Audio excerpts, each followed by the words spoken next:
a meternos de lleno en un fenómeno de lo más extraño, casi diría que imposible. Y vamos a conocer a los dos observadores que intentan darle sentido, cada uno desde su propio mundo. Es una historia que va, en el fondo, sobre ese choque eterno entre los datos fríos y las sensaciones, sobre esa tentación que tenemos todos de simplificar lo que es complejo y también, ¿por qué no?, sobre la increíble belleza de lo que puede coexistir. Fijaos en esta frase, porque es que es el corazón de todo el asunto. Nos está poniendo sobre aviso del verdadero peligro que vamos a explorar aquí. Y no es el colapso que todo el mundo ve venir, el desastre ruidoso, no. Es ese cambio sutil, silencioso, que poco a poco se va normalizando hasta que, sin darnos cuenta, lo acabamos confundiendo con la única verdad.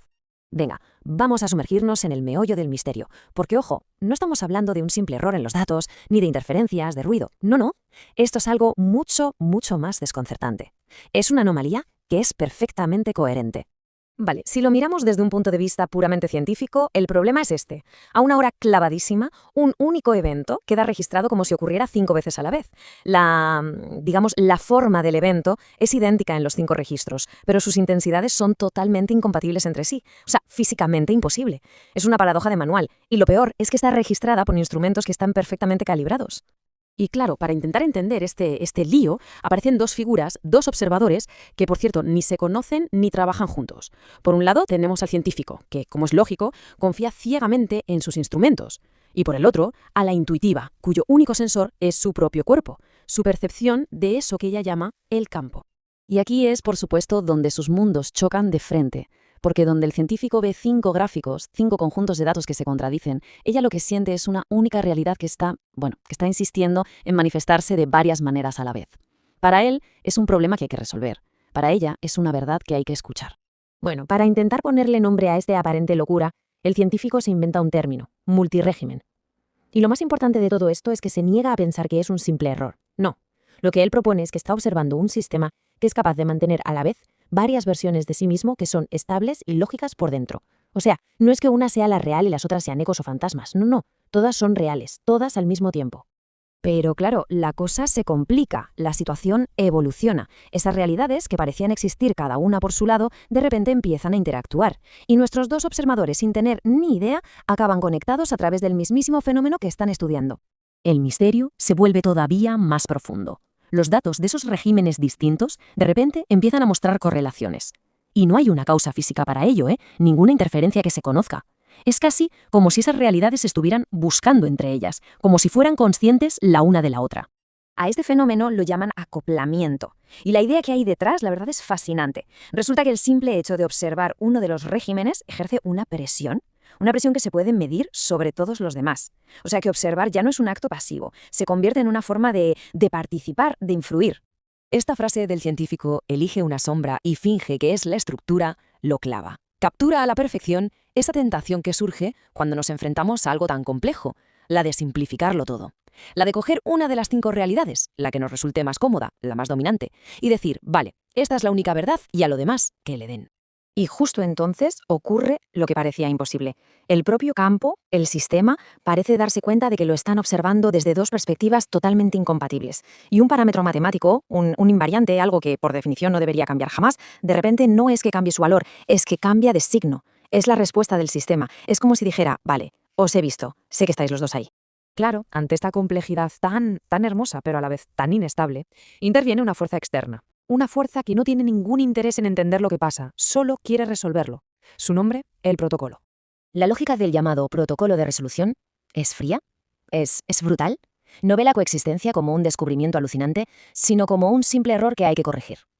Los pasos son clarísimos: detectar la inconsistencia, elegir la proyección que parezca dominante y, acto seguido, forzar al sistema para que elimine todas las demás.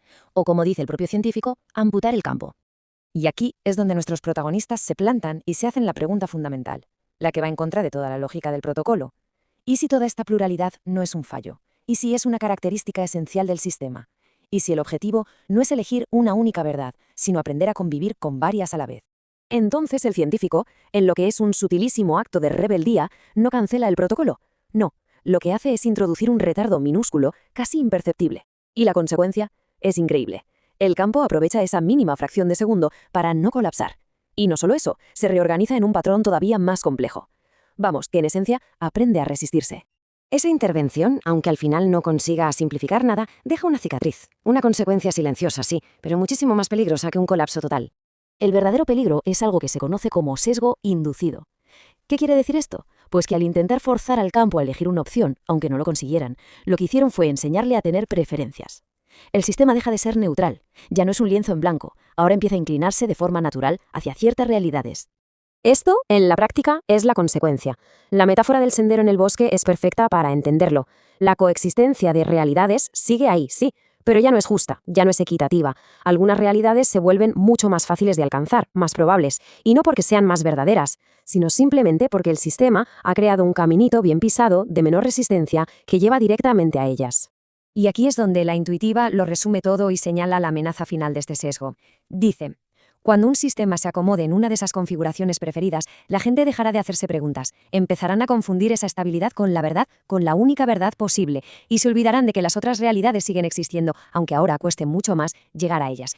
Pero bueno, no todo está perdido, ni mucho menos. Nuestros dos observadores, cada uno por su cuenta, pero con una sincronía que es casi mágica, descubren una nueva forma de relacionarse con el campo.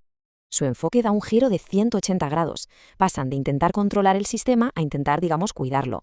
Él deja de buscar la respuesta correcta y se pone a mapear durante cuánto tiempo pueden sostenerse varias respuestas a la vez, en equilibrio. Y ella, por su parte, deja de huir de las zonas incómodas del campo y empieza a escuchar qué es lo que esos estados intentan expresar. El cambio de mentalidad es total, vamos. La pregunta clave ya no es ¿qué es real? La nueva pregunta es ¿qué puede coexistir? Es un paso gigantesco, de buscar una única verdad a aprender a gestionar una pluralidad de ellas. Y el resultado de esta nueva forma de mirar las cosas es un nuevo tipo de estabilidad, una que no es dominante ni tampoco marginal, sino transversal. Es un patrón sutil que existe a través de todas las realidades, conectándolas pero sin hacer que ninguna colapse.